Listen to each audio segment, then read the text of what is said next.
But we also want to take some time to recognize those who stepped up and filled the gap at home during World War II. Yes, because it impacted so many in different ways, right? Karen Borda is sharing the story of a local woman who literally rolled up her sleeves and got the job done because her country was counting on her. She's an icon almost as familiar as Uncle Sam, Rosie the Riveter. A symbol of strength and will, she's the housewife turned war hero who traded family chores for factory work to help our men on the front lines during World War II. When the war began, World War II, President Roosevelt was asking the girls to take the boys' places that had to go to service. 101-year-old Grace Brown of Mesquite was a real-life Rosie, contributing to the war effort on the home front. We had a meeting, and we had choices as what to do. Could have been a pilot on a transport planes, or other things that we could have done.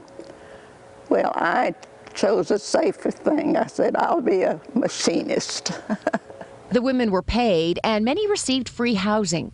In Fort Worth, workers constructing B-24 Liberators for Consolidated lived in Liberator Village in buildings like this one on Wyatt Drive. Grace worked at the Consolidated plant, which is now Lockheed Martin.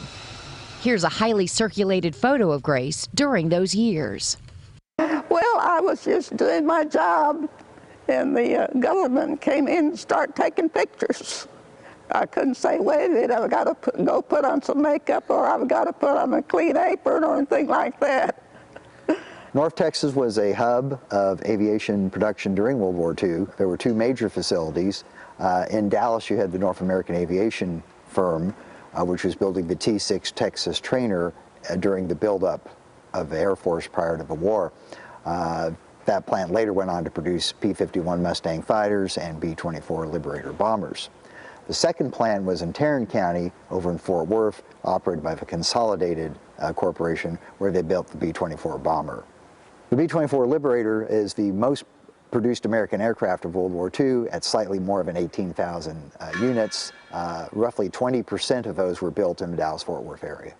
This one remains on display at the Commemorative Air Force Museum in Dallas. My dad did not like me working as a machinist. He said, oh, they're only going to teach you to sweep the floor. But Grace was taught much more, skills she used long after the war. Kept all my tools in my toolbox.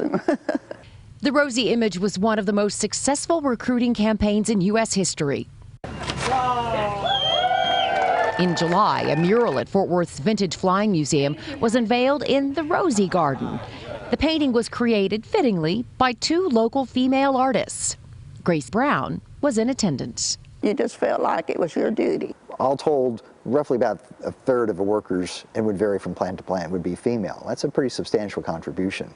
I am just as patriotic now as I was in 1941. 80 years later, Grace says Rosie's message remains just as relevant today.